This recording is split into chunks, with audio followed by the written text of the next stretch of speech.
Hi, Giel. So we're here to talk about the Advanced Diploma because we've got the next fourth year starts in October. So good morning.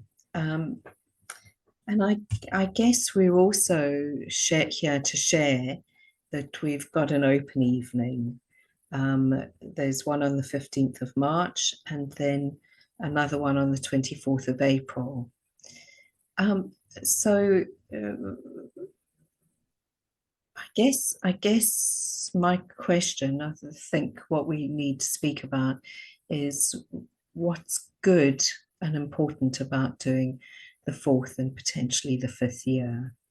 Hmm, hmm.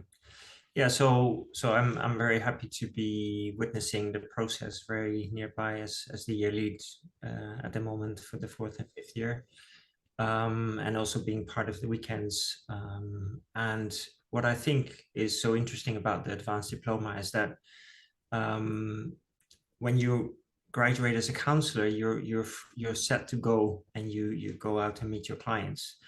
And I think the program of the PG DIP is very thorough to say we send out people responsibly in meeting their clients. And at the same time, there is this potential interest to deepen your understanding about what actually is my personal philosophy of psychotherapy and how is that been informed by? Is that just because of what I meet in my practice room and how I deal with that, or am I interested and curious to deepen my understanding? And for that, in the fourth year, you have quite a few weekends to deepen what psychotherapy is, and from that, and combined with the research skills modules that are part of the fourth year program, you also start to think about what's my positionality. So where do I actually come from? So what am I bringing into the space personally? What's my view on humanity, on meeting another person? And how does that inform how I meet my clients? And the program is really aimed at making that conscious, Mhm. making it explicit. So you actually do a presentation of what is your personal philosophy, and it really supports you to deepen your understanding about what it is to work on a very deep level psychologically with clients, including the really more challenging clients in that. So it's both to enable you, so it's to deepen your understanding, but also an enabler to be more skillful in meeting your clients.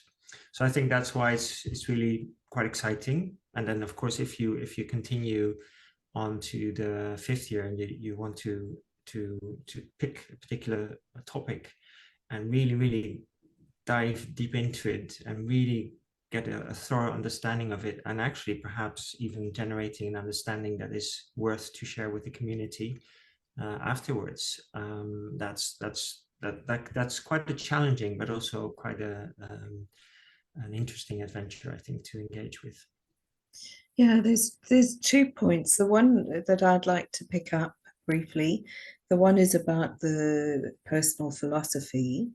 And I've spoken to a number of people who have completed their training and then gone out and looked at other modalities. And really, for them, the part of why this is interesting is that they can bring together the big melting pot of their trainings to really think into thoughtfully, consciously, and the philosophy of practice can help them to be more cohesive in the work that they do.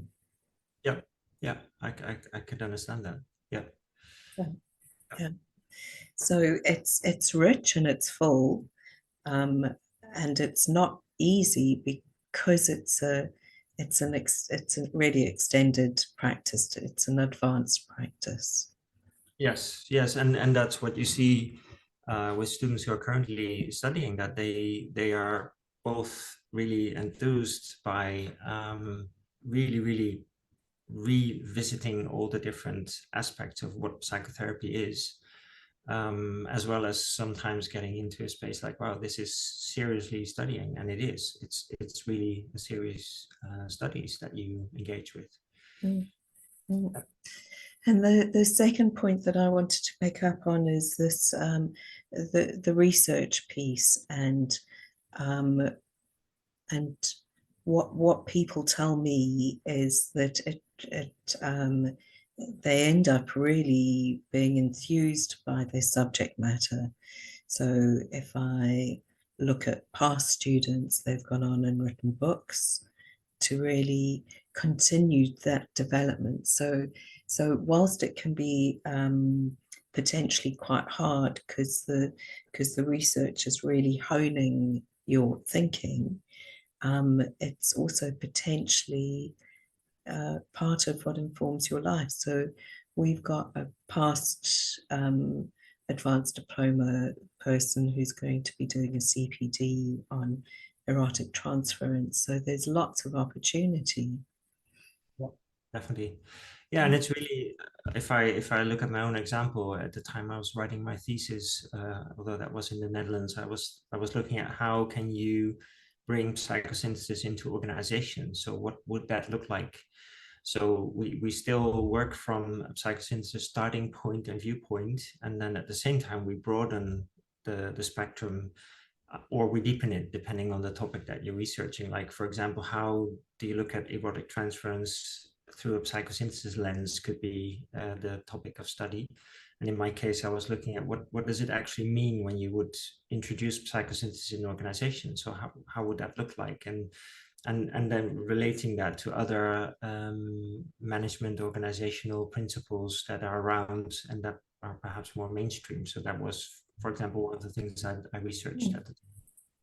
So quite, it's really, and it's adding something to life in that sense. So to the practicalities of life, going back in as a manager myself at the time and thinking about how can these are such beautiful principles, and you see how that works in a training environment, but how does that work in an organizational environment? How could that be introduced? So that's something that's still with me, but now I'm a full-time practitioner. So that's a little bit in the past, but just as an example of how that can work out.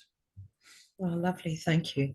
Thank you, Giel. So the dates are 15th and 24th of April, and it's 6 to 7:30. So we'll have an open evening. It'll be quite informal. So we'll share the pathways, but also be really open to any questions. Yep, we'll be there. Yep. Look forward to seeing the people who have questions to be answered. Thank you, Giel. Too. Thanks, Kim.